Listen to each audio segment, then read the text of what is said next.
ഒരു മനുഷ്യൻ സ്വതസിദ്ധമായ ശൈലിയിൽ സംസാരിക്കുന്നു, തന്റെ നിലപാടുകളിൽ ഉറച്ചു നിൽക്കുന്നു, പെട്ടെന്നൊന്നും തളരില്ലെന്ന് പ്രവൃത്തിയിലൂടെ പറയുന്നു, ഒരിക്കലും സമരസപ്പെടലിന്റെ രാഷ്ട്രീയത്തോട് പിൻപറ്റാതെ ഇരിക്കുന്നു.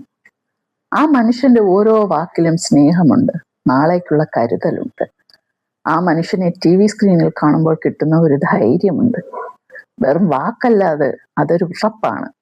കേരളത്തിന്റെ കരുതലായി ഒരു ജനനായകൻ. പറയുന്നത് മറ്റാരെയും കുറിച്ചല്ല, സഖാവ് പിണറായി വിജയനെ കുറിച്ച് തന്നെയാണ്. തുടർച്ചയായ 2ാം തവണയും മുഖ്യമന്ത്രിയായി ചരിത്രം സൃഷ്ടിച്ച സഖാവ് പിണറായി വിജയനെ കുറിച്ച്. എത്ര ദുരിത പർവങ്ങളാണ് കഴിഞ്ഞ 10 വർഷം കൊണ്ട് നമ്മൾ നീന്തിക്കടന്നത്. കേരളം കണ്ട ഏറ്റവും വലിയ പ്രളയ സമയങ്ങളിൽ ഓഖി ആഞ്ഞടിച്ചപ്പോൾ, കോവിഡ് മഹാമാരി നാടിനെ ഗ്രസിച്ചപ്പോൾ, ഒരു രാഷ്ട്രീയ നേതാവ് എന്നതിലുപരി ഒരു ഭരണാധികാരിയുടെ ഇച്ഛാശക്തി കേരളം സഖാവ് പിണറായി വിജയനിലൂടെ കണ്ടു.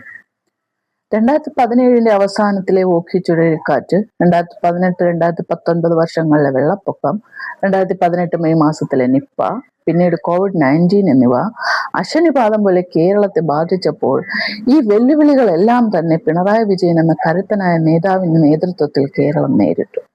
അങ്ങനെ പിണറായി വീണ്ടും കേരളത്തിന്റെ ക്യാപ്റ്റനായി.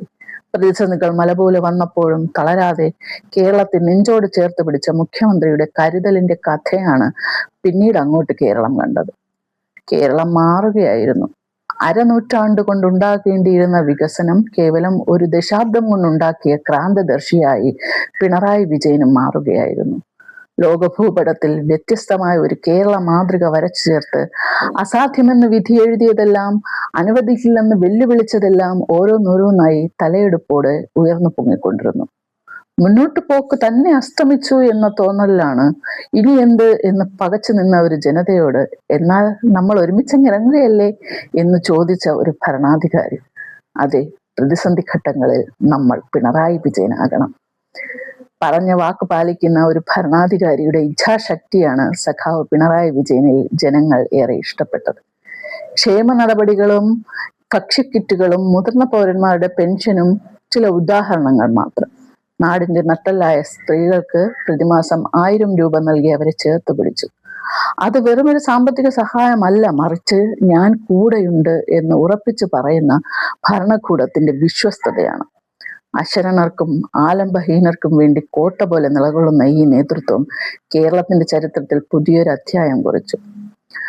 കോവിഡ് സമയത്ത് ദിവസേനയുള്ള കോവിഡ് ഡാറ്റ തത്സമയ സംപ്രേക്ഷണം ജനങ്ങളുമായി പങ്കുവയ്ക്കാൻ പിണറായി തീരുമാനിച്ചതിലൂടെ കേരളത്തിലെ മിക്കവാറും എല്ലാ വീടുകളിലും നേരിട്ട് കയറാൻ അദ്ദേഹത്തിന് സാധിച്ചു.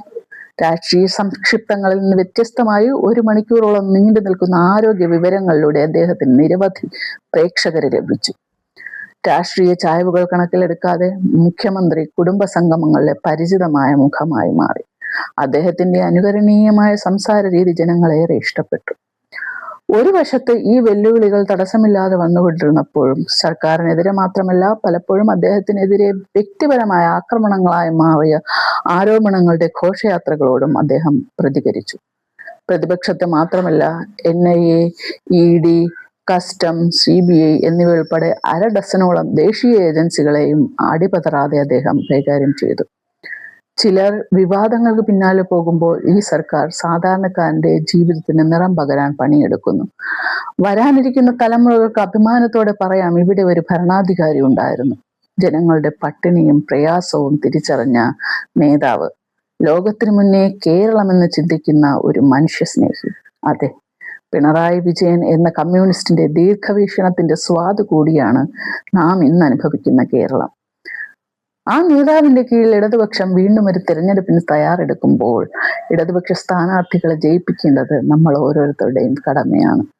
ഈ ആവശ്യം, കാലഘട്ടത്തിന്റെ ഈ ആവശ്യം നമ്മൾ നിറവേറ്റുക തന്നെ ചെയ്യും.